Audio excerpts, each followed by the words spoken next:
Hey guys, today we're going to be learning how to find the sum of the measures of the interior angles of a polygon. So yesterday we did an investigation about that where we figured out how the number of sides of a polygon is related to the number of triangles it contains. We learned that a convex polygon will always have two less triangles from the number of sides. This leads us to the Polygon interior angle sum theorem, which states the sum of the interior angles of a convex polygon are the sides minus 2 multiplied by 180. So we can make this into a formula where we let n equal the number of sides, where I can replace the word sides with n. So we'll have n minus 2 multiplied by 180. Now let's apply this formula to these problems where we're going to find the sum of the measures of the angles in each polygon without drawing the polygon or the triangles. So if we look at letter A has 1, 2, 3, 4, 5, 6 sides. So according to the formula, I need to subtract 2 from 6. So 6 sides minus the 2, that means there's going to be 4 triangles inside this polygon. Then I take those 4 triangles and multiply them by 180, and that's going to give me 720 degrees. That means that all of these interior angles inside this polygon will add to 720 degrees. Let's take a look at letter B. How many sides does a decagon have? A decagon is going to have 10 sides. So a decagon will have 2 less triangles than the number of sides. So we can apply the polygon angle sum theorem. We can subtract 2. So that means there's going to be 8 triangles inside the decagon. And then we take this 8 and multiply it by 180 because the interior angles of a triangle will all add to 180. So if there's 8 of them, we want to multiply that by 180. And for a decagon, the measure of the interior angles would be 1,440 degrees. What would be the sum of the interior angles of a 15gon? The sum of the interior angles of a 15gon is going to be 2,340. So you take the number of sides, subtract the 2, because there's always going to be 2 less triangles than there are number of sides. That's going to give you 13 triangles, and then 13 times 180 is 2,340. Now we're going to use the polygon angle sum theorem to find the measurement of angle R in this given pentagon. To do that, I first need to solve for x. So to solve for x, I need to add all these up and set it equal to the measure of the interior angles. Because this is a pentagon, it has 5 sides. If I subtract 2, because there's 2 less triangles than the number of sides, that means there's going to be 3 triangles inside. And then 3 times 180 is 540 degrees.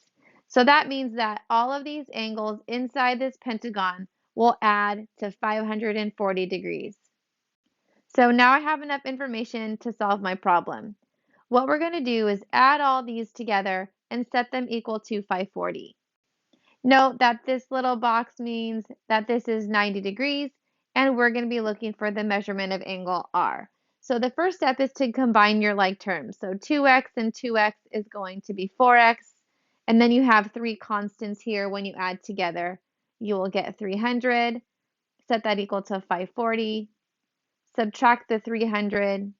You get 4x is equal to 240 with an answer of 60 for x.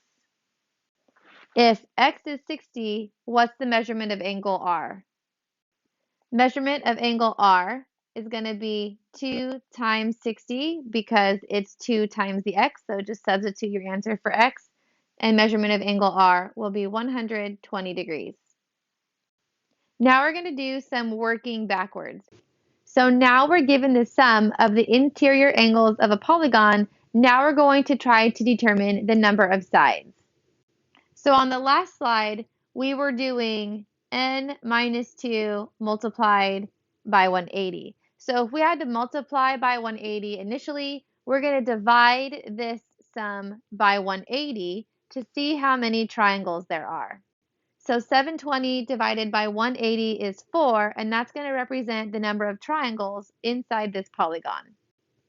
Originally, we would have taken the number of sides and subtracted 2 to get the number of triangles, but now because we're working backwards, we already know the number of triangles, so we're going to add 2 to figure out the number of sides. So 4 plus 2 is 6, so this polygon will have 6 sides. In a sense, we're just doing this backwards. We're dividing by 180 instead of multiplying, and then we're going to be adding 2 instead of subtracting 2. Let's look at letter B. We're going to divide 2,160 by 180 degrees to figure out how many triangles there are. That answer is going to be 12 triangles. Then you're going to add 2 to figure out the number of sides. So this polygon has 14 sides. Let's take a look at letter C. How many sides does this polygon have based on the sum of the interior angles? This polygon has 21 sides. So far, we've been working with the sum of the interior angles, and now we're going to find the measure of each interior angle. So not all of them. We're just going to try to find the measure of one of these angles. So first, let's find the measure of each interior angle in a regular polygon. To do that, we first need to figure out what the sum is of the interior angles. This is a pentagon, so it has 5 sides. If I subtract 2, that's going to be 3 triangles, and then 3 triangles times 180 degrees is 540. So I know that the sum of each of these angles is equal to 540. How would I find the measure of just one of these angles? If there are 5 separate angles, all you have to do is take the 540, divide it by the 5 angles, and that will give you the answer for one angle. So that means each of these angles in this pentagon is 108 degrees.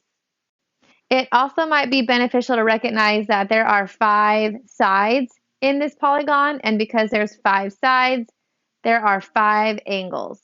Now let's do the same thing in letter B, but without a diagram. So now we're going to find the measure of each interior angle in a regular polygon with an interior angle sum of 1800. How many sides does this figure have? If I take the interior angle sum, divide it by 180, I know that there's 10 triangles, and the triangles will always be 2 less the number of sides. So because I'm working backwards, I'm going to add 2. So now I know that this polygon has 12 sides. So because there's 12 sides, that means there's going to be 12 angles. So if the sum of the interior angles is 1800, then I can just divide that by the number of sides, because if there's 12 sides, there's 12 angles. This will give me 150 degrees for each angle.